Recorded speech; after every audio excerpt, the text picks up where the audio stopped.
안녕하세요. 축구 소식을 전해드리는 훈이나루입니다.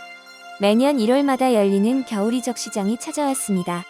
과거 20년간 어떤 선수들이 겨울이적을 추진했을까요? 스카이스포츠에서 대표하는 20인을 선정하였습니다. 코로나로 인한 경제적 손실에도 구단들은 더 좋은 성적을 위해서 기회를 놓치지 않습니다.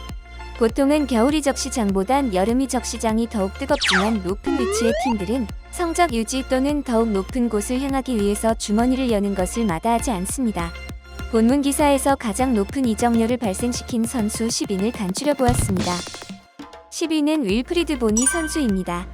2015년에 기성용 선수가 뛰었던 스완지 시티에서 맨시티로 이적했습니다. 금액은 32만 유로를 기록했습니다. 윌프레드 보니는 클라우디오 브라보와 더불어 2010년대 중반 맨시티 최악의 영입 중 하나로 뽑힙니다.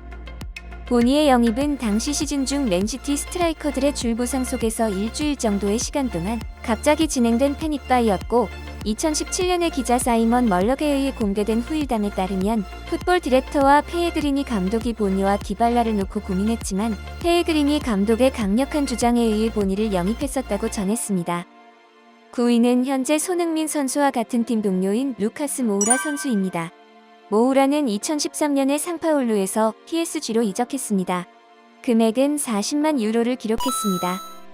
당시 상파울루 구단 측에서 무지막지한 바이아웃 이적료를 질러야만 팔겠다는 입장을 고수한 터라 기나긴 협상 끝에 겨우 이적을 마무리했습니다. 그러나 당시 바이아웃 500억을 질러서 데려온 에세키엘 라베시와의 주전 경쟁에서 밀렸고 실제로 안첼로티 감독 본인이 전술 구축 시에 이선 공격진 주전 자리에는 이미 하비에르 파스토레와 에세키엘 라베시가 자리 잡고 있었기에 모우라 본인은 거의 서브 로테이션 자원으로 취급되었습니다. 8위는 후안 마타 선수입니다. 2014년 첼시에서 맨유로 이적한 그는 44만 유로의 이적료를 발생시켰습니다. 맨유로 이적하고 나서는 기복이 심한 모습을 보여주며 첼시 때의 모습을 보여주지 못하였습니다.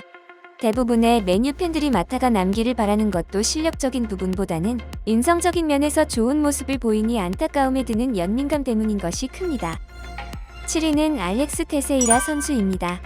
2016년 샤크타르 도네츠크에서 장수숭잉 중국팀으로 이적하였습니다. 금액은 50만 유로입니다. 쿠티뉴의 리버풀행 추천으로 이적 직전까지 갔지만 리버풀과 샤흐타르 간 이적료 협상이 결렬되면서 리버풀행은 파토가 났고 그렇게 유럽 이적 시장 기한은 모두 지난 채 중국으로 향했습니다. 당시 역대 아시아 클럽 이적료 1위를 갱신하여 축구계의 이슈를 불러일으켰습니다. 6위와 5위는 현재 맨유의 주전인 브루노 페르난데스와 올해 바르셀로나로 팀을 옮긴 페란 토레스 선수입니다. 각각 이적료 55만 유로로 이적을 성사시켰습니다. 최근 페란 선수는 이적하자마자 코로나에 확진되는 등 순탄치 않은 모습을 보이고 있습니다.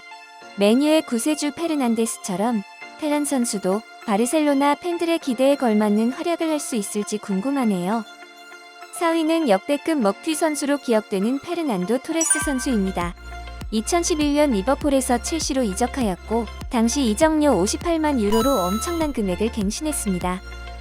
첼시 이적 후 첼시의 스타일 자체가 정밀한 스루 패스로 풀어나가기보다는 측면에서 안으로 파고드는 공격 루트가 많아 최고 장점인 라인 브레이킹 능력의 활용 국면이 줄어들었습니다. 거기다 노쇠화인지 부상인지 순간 속력이나 힘이 리버풀 시절보다는 떨어져서 라인 브레이킹 시도가 실패하는 장면도 많고 결정력은 더욱 떨어졌습니다. 결국 첼시 최악의 먹튀로 전락하고 말았습니다. 3위는 2017년 이적한 오스카 선수입니다. 오스카 선수는 첼시에서 상하이 상강으로 60만 유로에 이적하였습니다. 첼시에서 여러 시즌 활약했고 91년생으로 젊은 선수이기에 당시 이적하기 쉽지 않았지만 저조한 퍼포먼스와 엄청난 이적료를 감안하여 첼시에 수뇌부는 보내는 게 합당하다는 의견으로 가닥을 잡았습니다. 2위는 퓰리식 선수입니다. 2019년 도르트문트에서 첼시로 64만 유로의 이적료가 발생하였습니다. 당시 제이든 산초, 야콥 브룬 라르센 같은 선수들이 급성장하면서 주전 자리를 내주었습니다. 지금은 미국에 있는 모든 축구 선수들 중 최고의 재능을 지닌 선수로 평가받고 있으며 2016년부터 미국 대표팀에 꾸준히 승선하여 이제는 엄연한 미국 대표팀의 에이스이자 주장으로 발돋움하고 있습니다. 대망의 1위는 쿠티뉴 선수입니다. 2018년 145만 유로 우리 돈으로 약 23억의 천문학적인 금액으로 이적하였습니다. 그의 문제는 체력이 그다지 좋지 않으며 잔부상을 자주 당하는 편입니다. 여기에 유리 멘탈이라 자신감이 결여된 상태에서는 경기력이 크게 하락합니다.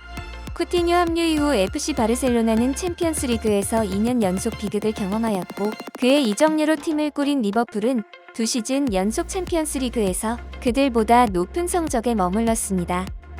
지금까지 역대 이적료 10인을 알아봤습니다. 시즌 중 급하게 팀에 들어와서 팀에 좋은 결과를 내는 선수도 있었지만 그 반대가 압도적으로 많은 비중을 차지하네요. 올해도 어김없이 시작되는 유럽 겨울 이적 시장 과연 어떤 일이 벌어질까요? 오늘 준비한 소식은 여기까지입니다. 구독과 좋아요, 알람 설정 잊지 않으셨죠? 시청해주셔서 감사합니다. 다음에도 축구 소식으로 찾아뵙겠습니다.